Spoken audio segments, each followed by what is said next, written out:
Russia Ukraine வார் updates. பல காலமாச்சு நம்ம பேசி. ரஷ்யா உக்ரைன் வாரா அது நடந்துகிட்டே இருக்கும்பா, அது முடியாத தொடர்கதை அப்படின்ற மாதிரி உள்ளவங்களுக்கு இப்போ லேட்டஸ்டா என்ன நடக்குதுன்ற ஒரு சிச்சுவேஷன் கொடுத்துடலான்ட்டு தான் இந்த வீடியோவின் சாரம்.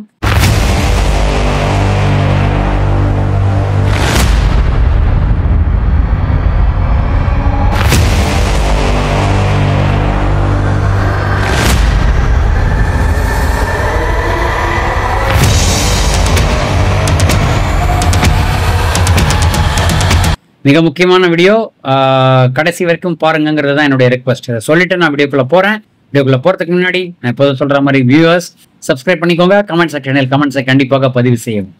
ரஷ்யா என்ன பண்ணியிருக்காங்க அப்படின்னா, அவங்களுடைய லார்ஜஸ்ட் ஏர் அசால்ட் கிட்டத்தட்ட 367 ட்ரோன்ஸ் மற்றும் மிசைல்ஸை வந்து 30 உக்ரைன் சிட்டிஸ்ல இப்போ போட்டிருக்காங்க. உக்ரைன் வந்து அதை இன்டர்செப்ட் பண்ணாங்க பலதையும். பட் அதில் வந்து அட்லீஸ்ட் ஒரு 12 பேராவது இறந்துருப்பாங்கிற மாதிரி வருகிறது. இதுதான் வந்து இப்போ லேட்டஸ்ட் சிச்சுவேஷன். ஹெவி ஃபைட்டிங் வந்து குபியான்ஸ்க் அப்படின்னு சொல்லி கார்கிவ் ரீஜன்ல நடந்துகிட்டு இருக்கு. ரஷ்யன் ஃபோர்ஸஸ் வந்து டாக்டிக்கல் கெயின்ஸ் வந்துகிட்டே இருக்காங்க. இதுல மிக முக்கியமான சாரம் என்னன்னா, ரஷ்யா வந்து அட்டாக் பண்ண இடங்கள் எல்லாம் உள்ள பூந்துட்டாங்க. நிறைய இடம் உக்ரைன் இழந்து விட்டார்கள். ரஷ்யாவுடைய கண்ட்ரோலில் கட்டுப்பாட்டில் வருகிறது உக்ரைன்றது தான் வந்து நிதர்சனமான உண்மை. உக்ரைன் வந்து என்ன பண்ணியிருக்காங்கன்னா, கிராஸ் பார்டர் ரைடு ரஷ்யாவுடைய பெல்கரோட் ரீஜன்ல பண்ணியிருக்காங்க. அதுல டென்ஷன் இன்க்ரீஸ் பண்ணியிருக்காங்க. இது வந்து மிலிட்ரி எஸ்கலேஷன்ஸை பொறுத்தவரை. டிப்ளமேட்டிக்கா என்ன பண்ணியிருக்காங்க அப்படின்றது இரண்டாவது பகுதி. அதில் என்ன பண்றாங்க அப்படின்னு பார்த்தீங்கன்னா, மேசிவ் பிரிசனர் ஸ்வாப்புக்கு ஒத்துக்கொண்டிருக்கிறார்கள். 1000 பேரை வந்து எக்ஸ்சேஞ்ச் பண்ணலாம். ரேர் அக்ரிமெண்ட் இது. டியூரிங் ரீசெண்ட் இஸ்தான்புல் பீஸ் டாக்ஸ்ல பேசியிருக்காங்க. உக்ரைனும் சரி ரஷ்யாவும் சரி, 2 பேரும் பிடித்த கைதிகளை விடுவிப்போம், 1000 பேரை விடுவிப்போன்ற மாதிரி சொல்லியிருக்காங்க. ட்ரம்ப் புட்டினுடைய டயலாக் வந்து நடந்திருக்கு இப்போ ரீசெண்ட் டயத்தில். பிரசிடென்ட் ட்ரம்ப் வந்து ரஷ்யாவோட ட்ரேடை வச்சு பேசியிருக்காரு.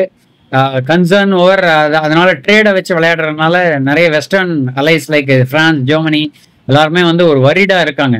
பட் அவர் வந்து ட்ரேட் மூலமா இதை எப்படியாவது இது பண்ண முடியுமான்ற அந்த ஆப்ஷனை பார்க்குறாரு. இது இரண்டாவது டெவலப்மெண்ட் டிப்ளமேட்டிக் இதில்.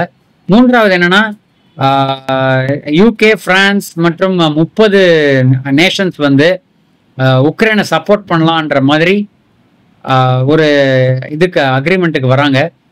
அது மூலமா ரஷ்யாவை டிப்ளமேட்டிக்கா ப்ரெஷர் போட முடியும் அப்படின்னு நம்புகிறாரு. ஸோ இதுதான் வந்து இப்போதைக்கு டிப்ளமேட்டிக் டெவலப்மெண்ட் நடந்த விஷயம். ஹியூமனிடேரியன் இம்பாக்ட் என்னன்னு பார்த்தீங்கன்னா, சிவிலியன் கேஷுவாலிட்டிஸ் கண்டினியூ ஆகிட்டு இருக்கு. டெட்லி மிசைல் ஸ்ட்ரைக்ஸ் டூமிங்கிற இடத்துல பண்ணியிருக்காங்க ரஷ்யா. ஸோ இதில் நிறைய பேர் போயிட்டாங்க. கிட்டத்தட்ட என்ன சொல்றாங்கன்னா, 12.7 மில்லியன் உக்ரைனியன்ஸ்க்கு வந்து இப்போ ஹியூமனிடேரியன் எய்டு தேவை. எப்படின்னா, ஏன்னா இதில் வந்து ஷெல்லிங் நடந்திருக்கு, இன்ஃப்ராஸ்ட்ரக்சர் ஃபுல்லாக கொலாப்ஸ் ஆயிருக்கு, டிஸ்பிளேஸ் ஆயிருக்காங்க. ஸோ நிறைய பேருக்கு உதவி தேவை என்ற லெவல் வருகிறதுங்கிறது தான் வந்து நிதர்சனமான உண்மைன்னு சொல்லலாம் ஃப்ரெண்ட்ஸ். ஸோ இதில் முக்கியமாக நம்ம பார்க்க வேண்டிய விஷயம், எந்த மாதிரி மிலிட்டரி டெவலப்மெண்ட் நடந்திருக்கு. கிட்டத்தட்ட 3 வருடம் 4 வருடமாக நடந்திருக்கும் இந்த போருக்கு ஒரு முடிவு வராதான்ற 2 தரப்புலையும் பார்க்குறாங்க. ஈவன் புட்டின் கூட ஒரு ஸ்டேஜில் முடிச்சிடலாம்ப்பான்ற லெவலுக்கு வந்திருப்பாரு. பட் இன்னும் கண்டினியூ ஆகிட்டு இருக்குங்கிறது தான் வந்து செய்தி. ஸோ கண்டிப்பாக போருங்கிறது வந்து யாருக்குமே விரும்பாத ஒரு விஷயம். போர் மூலமாக அச்சீவ் பண்ணுறது ரொம்ப கம்மி தான். போர்கள் எல்லாம் பார்த்தீங்கன்னா அதில் எவ்வளோ தூரம் முடிச்சிருப்பாங்க அப்படின்னா, சில விஷயங்கள் பல இழப்புகளை தாண்டி 2 பேராலையும் முடியாதுன்ற ஒரு ஃபெட்டிக் ஃபேக்டர் வந்து அது மூலமாக முடிச்சுப்பாங்க.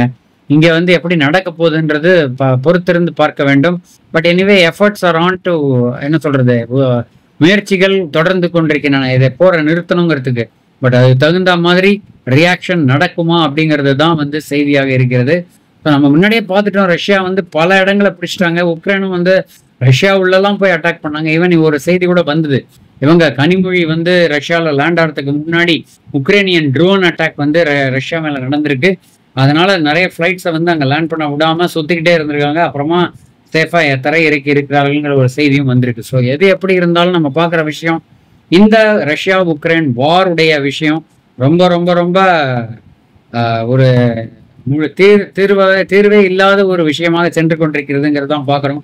நம்ம மோடி அவர்கள் கூட போயிட்டு ரஷ்யா உக்ரைனில் வந்து பல எஃபர்ட்ஸ் எடுத்திருந்தாங்க. அதையும் அப்ரிஷியேட் பண்ணப்பட்டது. பட் நமக்கே இப்போ வந்து ப்ராப்ளமாக இருக்கிற இந்தியா பாகிஸ்தானுடைய வார் நிலைமை எவ்வளோ தூரங்கிறது பொறுத்திருந்து பார்க்க வேண்டும். ஸோ கண்டிப்பாக இந்த ரஷ்யா உக்ரைன் வார் முடியுமா முடியாதா அப்படின்றது தான் ஒரு கேள்வியாக இருக்குது. என்னுடைய கேள்வி, நீங்க என்ன நினைக்கிறீங்க? இந்த ரஷ்யா உக்ரைன் வார் முடிவுக்கு இந்த ஆண்டாவது வந்து விடுமா? ட்ரம்ப்புடைய எஃபர்ட் கை கொடுக்குமா? ட்ரேட் டீல் மூலமா ரஷ்யா ஒத்துக்கொள்வார்களா? உக்ரைனுடைய ஜெலின்ஸ்கியோட அந்த காட்டமான பேச்சு இருந்த போதிலும் கண்டிப்பாக அவங்க ரேர் எர்த் மினரல்ஸையும் வந்து யூஎஸ்க்கு பறிகொடுத்து விட்டார்கள். இவ்வளவு இழந்ததுக்கு பிறகு மக்களை இழந்தார்கள், இன்ஃப்ராஸ்ட்ரக்சரை இழந்தார்கள். இப்பொழுது மிலிட்டரி லெவலில் சப்போர்ட் கூட இல்லாம ரஷ்யா அடிச்சுக்கிட்டே இருக்காங்க. அவங்க எப்படியோ சமாளிச்சுக்கிட்டு இருக்காங்கிற மாதிரி ஒரு நிலைமையில என்ன ஆக போகிறது ரஷ்யா உக்ரைன் வார் என்பதை பற்றிய உங்கள் கருத்துக்கள் வரவேற்கப்படுகின்றன சொல்லி இந்த வீடியோ பதிவை நான் இத்துடன் முடித்துக் கொள்கிறேன். சுவாரஸ்யமான தகவலுடன் மீண்டும் இணைவோம். நன்றி, வணக்கம்.